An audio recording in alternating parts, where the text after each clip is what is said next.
మన ప్రభువును ప్రియరక్షకుడునైన యేసుక్రీస్తు శక్తిగల నామంలో మీ అందరికీ శుభములు. ప్రియమైన దేవుని బిడ్డలారా, మరి గతించిన దినమంతా కూడా ఆయన రెక్కల నీడలో మనందరినీ కాపాడి మరొక నూతనమైన దినములో మనం ప్రవేశపెట్టిన విధానాన్ని బట్టి మరొకసారి ఆయనకి వందనాలు చెల్లించుకుంటున్నామండి. మరి ఈ దినము దేవుడు మనకిస్తున్న వాగ్దానము హబక్కూకు గ్రంథము 2వ అధ్యాయము 3వ వచనం.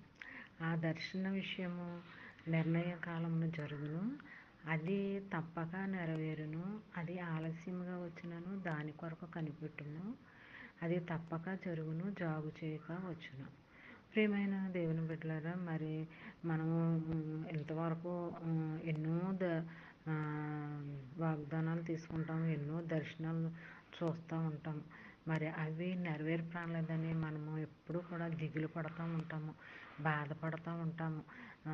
అంతేకాకుండా మరి ఏంటి ప్రభు రాలేదు, వాగ్దానాలకు నెరవేర్పలేదు, దర్శనానికి జవాబు రాలేదు, ఇలాగ దేవుణ్ణి శోధించేస్తూ ఉంటాము.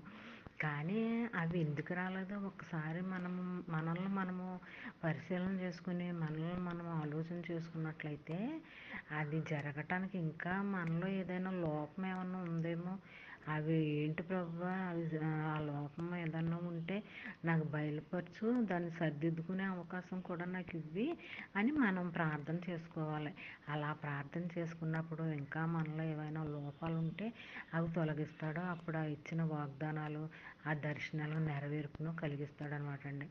మరి ఆలస్యం అయిపోయిందని మనం దాని కొరకు మనం కనిపెట్టుకుని ఉండాలి. అది జరుగుతుందనే నిరీక్షణతో మనం కనిపెట్టుకొని ఉండాలి. తప్పకుండా జరుగుతుందని అనుకోవాలి మనము. కానీ ఆలస్యమైనప్పటికీ దేవుడిచ్చిన వాగ్దానం ఎప్పటికైనా నెరవేర్పు అనేది కలుగుతుంది. మరి దర్శనాలు దానికి మరి నిర్ధారణ అనేది చూపించాడనమాట.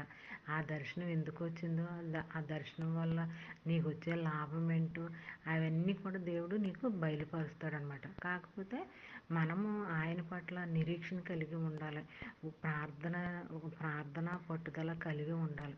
ఈ రెండు మనం కలిగి ఉన్నప్పుడు తప్పనిసరిగా ఇవి మన పట్ల జరిగిస్తాడనమాట. మరి ఈ చిన్న వాగ్దానం మైండ్లో పెట్టుకుని ధ్యానించుకుంటూ ఉంటే ఆ దినమంతా నీకు ఎంతో దీవెనకరంగా, ఆశీర్వాదకరంగా ఉంటుందండి. మరి ఈ దినమంతా ఈ వాగ్దానం నీ జీవితంలో, నా జీవితంలో, మనందరి జీవితాల్లో జరగాలని కోరుకుంటూ ఆమేన్. God bless you.